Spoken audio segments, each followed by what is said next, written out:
একটি বীজ কোনো শব্দ ছাড়াই বড় হয়, কিন্তু একটা বড় গাছ ভেঙে পড়লে জোরে শব্দ হয়। ধ্বংসের শব্দ আছে, কিন্তু সৃষ্টি শান্ত।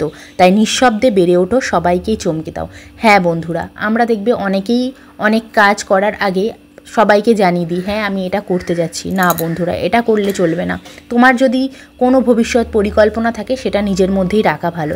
সেটাতে তুমি ব্যর্থ হলেও দেখবে কেউ হাসাহাসি করবে না। আর যদি তুমি সবাইকে নিজের পরিকল্পনাটা বলে দাও আর তারপরে ব্যর্থ হও, সবাই দেখবে এই জিনিসটা নিয়ে হাসাহাসি করবে। আর এতে করে তোমার মনটাও অনেকটা ছোট হয়ে যাবে।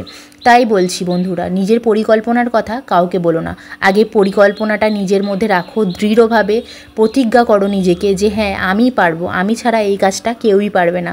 তারপরে দেখবে তুমি সফল হবেই হবে। আর যদি তুমি সফল নাও হও, তাহলে মনে রেখো, গাছেরা কিন্তু প্রত্যেক বছর তাদের পাতা হারিয়ে ফেলে, তবুও তারা দাঁড়িয়ে থাকে আগামী শুভ দিনের অপেক্ষায়। তেমনই আমাদের বারবার চেষ্টা করে যাওয়া উচিত, যতক্ষণ না আমরা সাফল্যটাকে পাচ্ছি। আমাদের হার মানা উচিত না। হার থেকে আমাদের অবশ্যই শিক্ষা নেওয়া উচিত যে কোন জায়গাটায় আমি আরও ইমপ্রুভ করে নিজেকে আরও যোগ্য করে তুলব এই কাজের জন্য। সবসময় কিন্তু পজিটিভ থাকো আর পজিটিভ মানুষদের সাথে মেশো।